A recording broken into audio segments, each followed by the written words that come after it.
For coming after the lunch break. I hope you had an enjoyable break.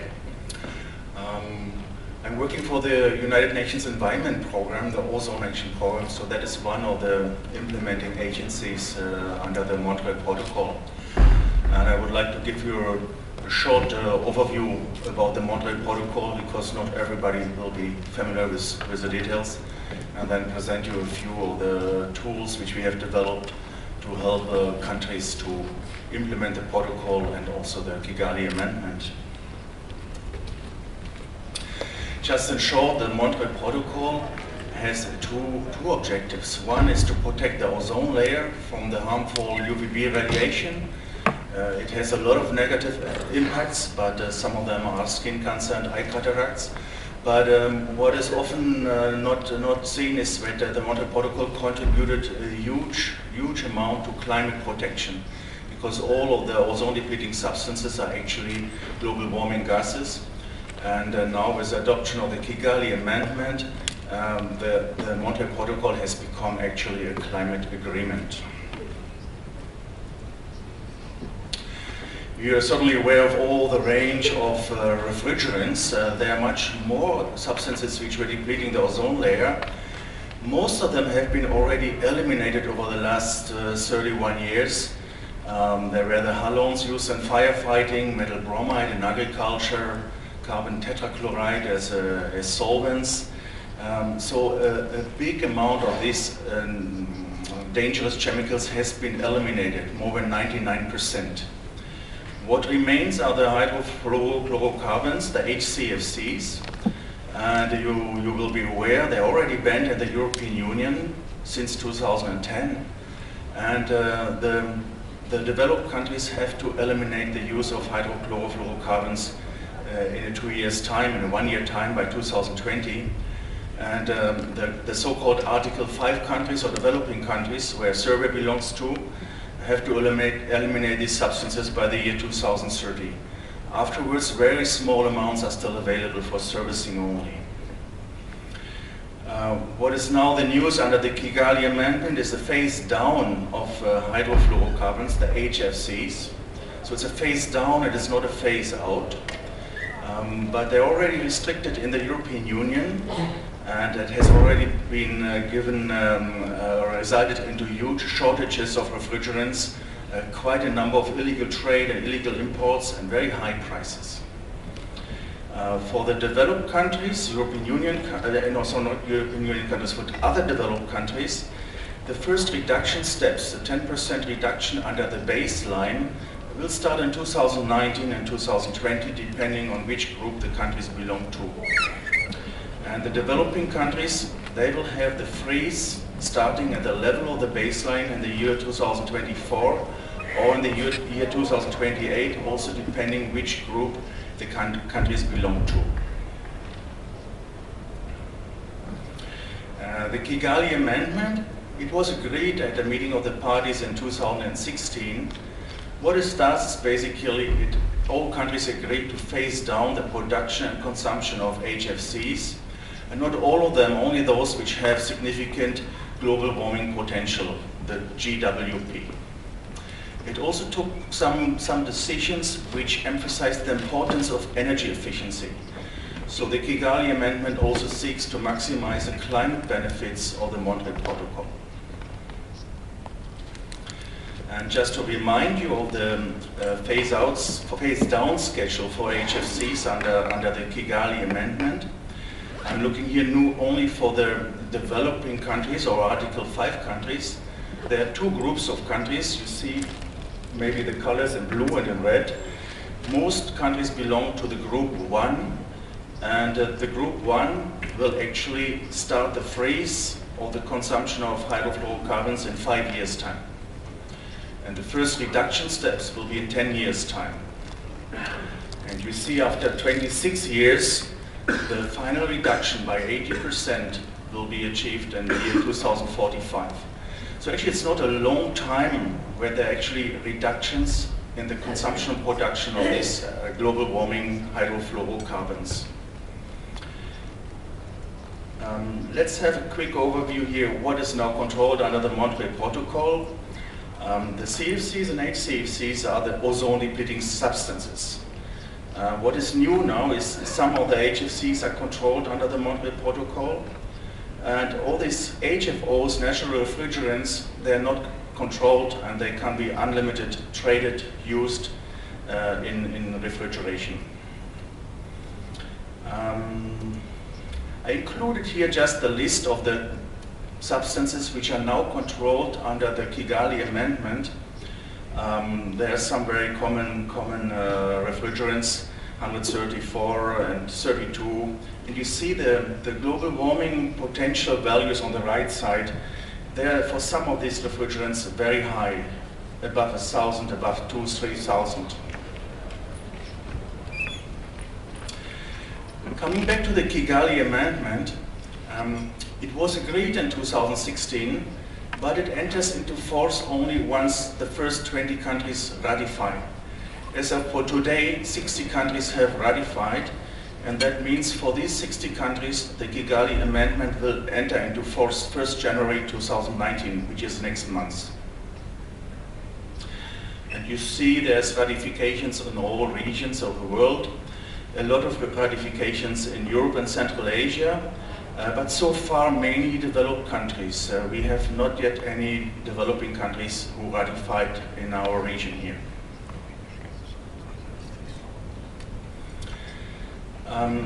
As I mentioned, for those countries who have ratified, the Kigali Amendment will enter into force in January next year.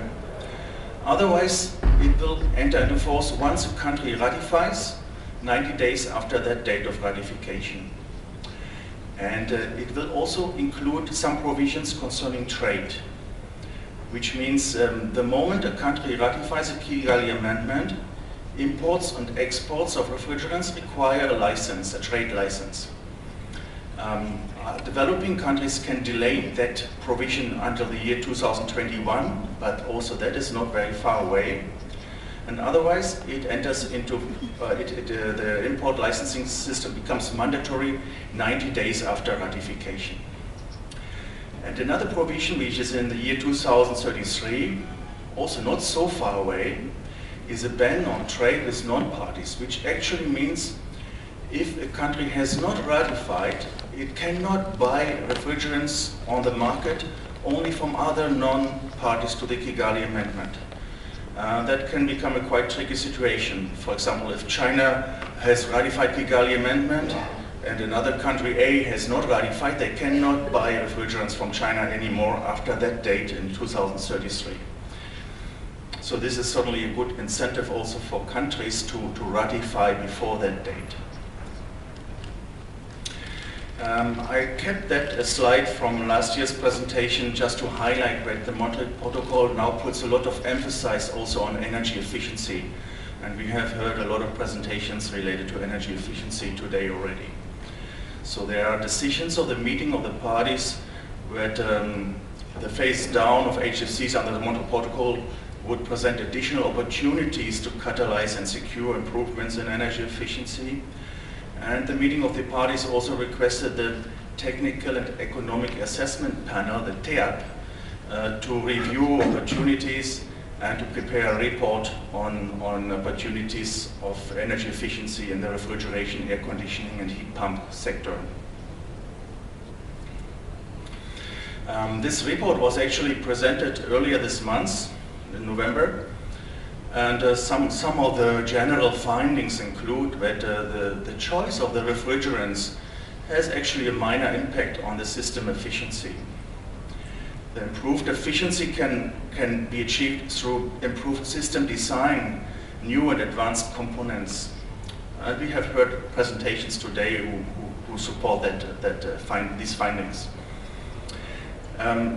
The absence of energy efficiency policies at the government level, they result actually that in a lot of developing countries, efficiency of systems is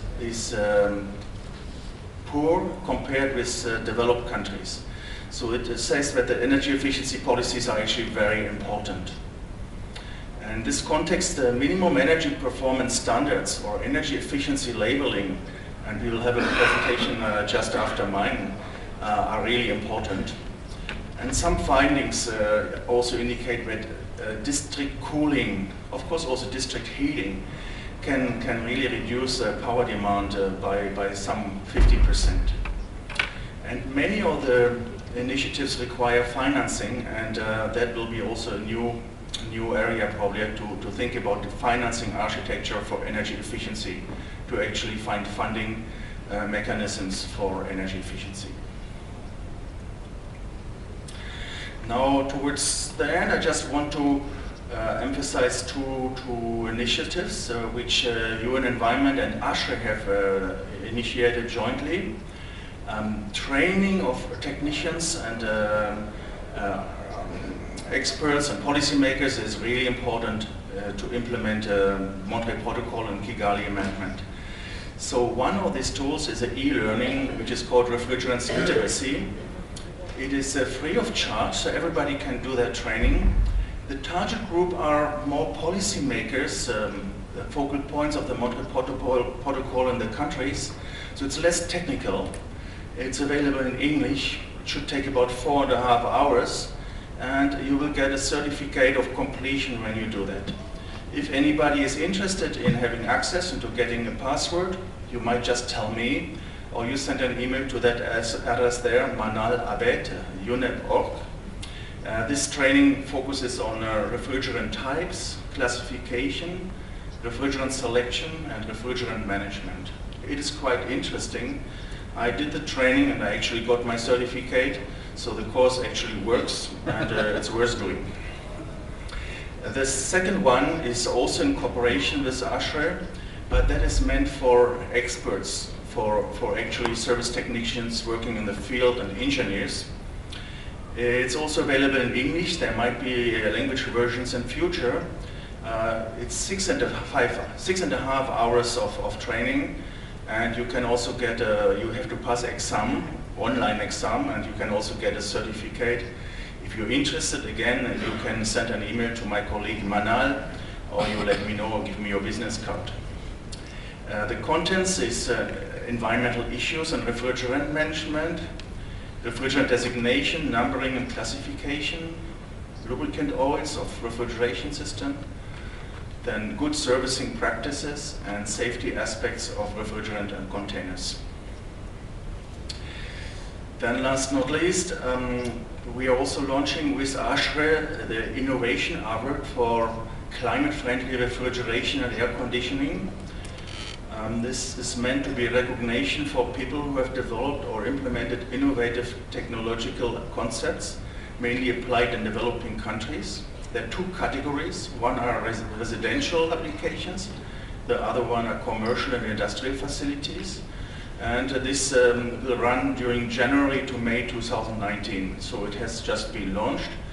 And you can apply there at the website of ASHRAE, which is indicated there, ashrae.org/LOA-GWP. So of course we would like to encourage any of you to spread the word and also to apply for this award. So last not least, I just want to point out that our Ozone Action Program is producing a lot of publications and tools in partnership with other organizations. So with International Institute of Refrigeration, these cold chain technologies have been produced and they are available. There are some publications at the exit which you're invited to take. They're also on a USB key which you can get at our booth. There are also a whole series of Kigali fact sheets if you want to know in detail how actually baselines are calculated and what the limits of or how the limits are actually measured in carbon dioxide equivalence. A lot of very detailed fact sheets which can answer these questions. There's also a university course which I think is not very well known. It's not a new product, but it can be adjusted for the needs of universities to train, future engineers. We have recent publication on good servicing practices for flammable refrigerants, a quick guide. You will find that also on the table there outside. And colleagues have developed a number of mobile applications which can help service technicians to find out What gas is something based on the chemical formula or ASHRAE number or trade name. We all know that there are more and more refrigerants and mixtures, blends coming on the market. And there are other applications where you can calculate the global warming potential or the ozone depleting potential of pure substances or blends. There's some series of videos for training service technicians, and there's also online to find publications. So I'm coming to my end. I would just like to invite you to come to our booth 37, which is a joint booth of the Ministry of Environmental Protection of Serbia and UN Environment. There are a lot of publications, and you can pick a USB with the most latest publications, not only UNEP, but also our partners, if you're interested. So that's it. Thank you.